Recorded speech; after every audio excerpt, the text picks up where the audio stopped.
Alright, so how do you describe the plants? The plant, most people, when they ask them what the plants are, when you look out the window, you can see, hey, they're green, they're big, they're tall, they have wood on them, they have flowers, all that stuff. But not all plants are like that. The plants are divided into two sections, which are vascular and non-vascular, and both of them are different. Right now, our description would only match one of those two sections, which are the vascular plants. They're big, they're tall, and they have flowers.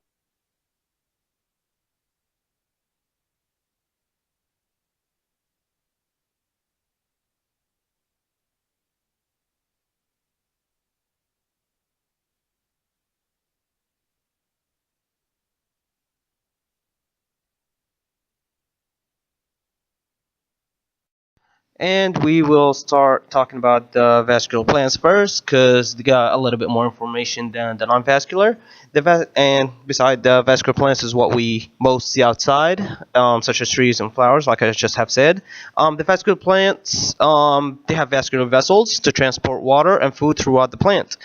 And those vessels is what helps the plants grow bigger and mature more and be more reliable to live more than the non-vascular plants.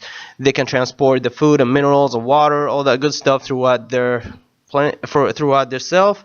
And those vessels are called phylum and xylem. Both of them have kind of same function, but they transport different things.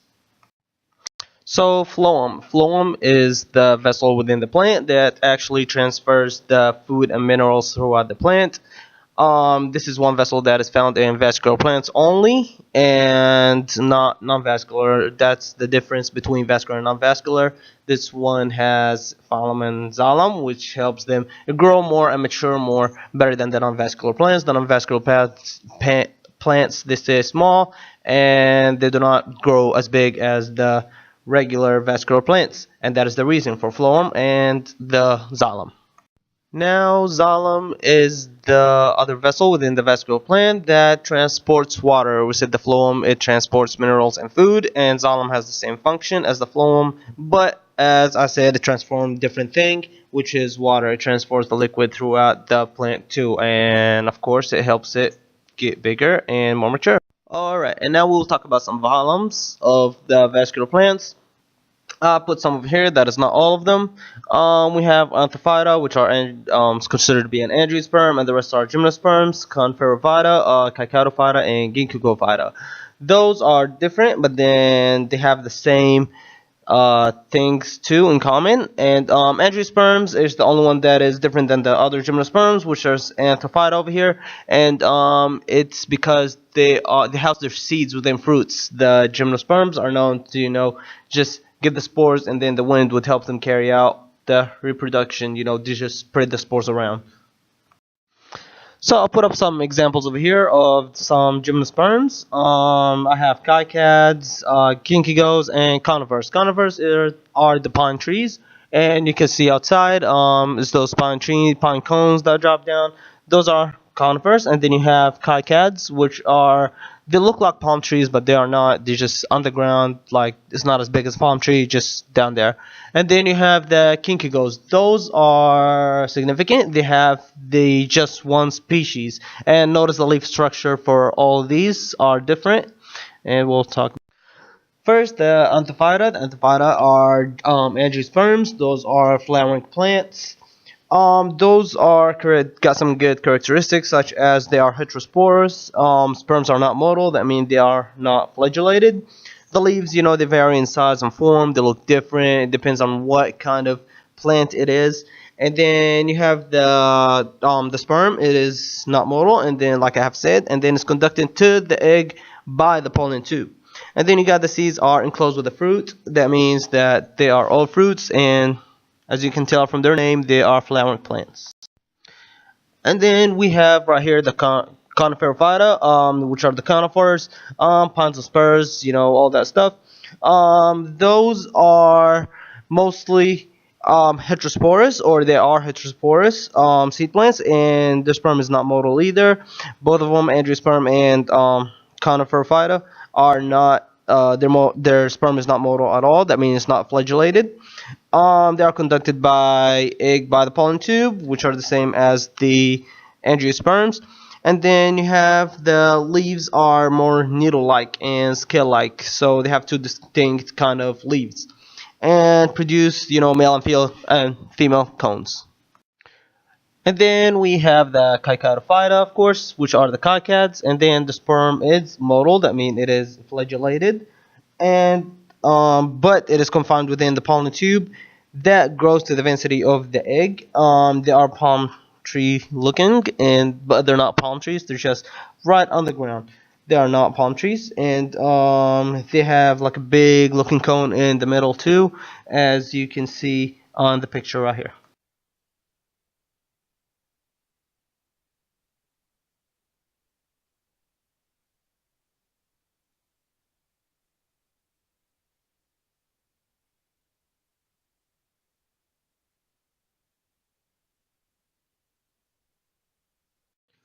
So we have the Kinkugovita, that's the phylum, and it has the Kinkugo plant, which is species, and this phylum only has one species. That's what's interesting about it. And then it has those fan-shaped leaves that have evenly broken veins, and it is heterosporous, just like the rest of the phylums that we just have described. The sperm is flagellated, which means that it is motile. It has this flagellar structure on it that makes it move. And then it's like the Kycatophyta, what we just described before this slide, and it has its sperm is conducted within the vicinity of the egg by the pollen tube. And we have the nonvascular plants. Those are the other section. Not like the vascular plants. The vascular plants are more bigger, more better, and they have the vascular system, which is the phloem and the xylem. The phloem and the xylem, as we said, they transport the minerals and the water through at the body of the plant. The nonvascular plants do not have this vascular system. That means that they do not have those phloem and xylem.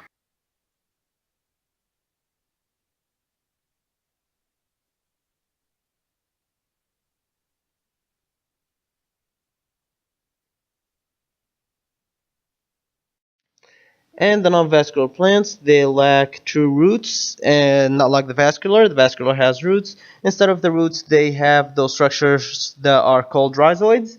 They act like roots, but they're not, and they are for attachment to the substrates that they are in to keep the plant in the place.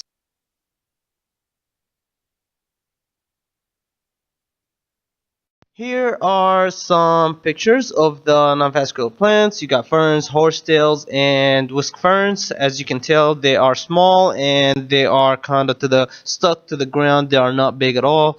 They're just low and simple. So we also have different phylums of those plants. First is the Petrophyta, which are ferns. Those are homosporous. Remember, the other ones were heterosporous. This one is homosporous. And some of them are heterosporous, and their sperm is motile. That means they are flagellated. External water is necessary for fertilization. Leaves are megaphiles, and they uncoil as they mature. They look like a loop. They uncoil as whenever they grow older. So the megaphiles are a leaf. It's the leaf with several or many large vines branching apart or running a parallel and connected by the network of smaller veins. You know the fronds, which are the leaves of the ferns, and the gymnosperms and the angiosperms are all megaphiles. So, we have the whisk ferns. Those are homosporous. Sperm is also motile. That means it is flagellated and it moves freely. And then you have the extra. It has to have water for fertilization, and there is no differences between the roots and the shoots. One of the two genres is a scale-like extension too. That's how it is different from the other. And we finally have the horsetails. Those are also homosporous, just like the rest of whisk ferns and the regular ferns. And their sperm are, of course, it's motile.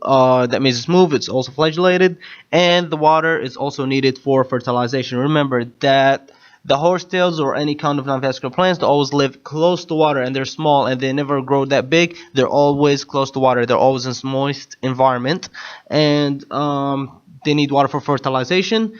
Their stem is ribbed, jointed, and leaves are scale-like in whorls and not photosynthetic as they mature.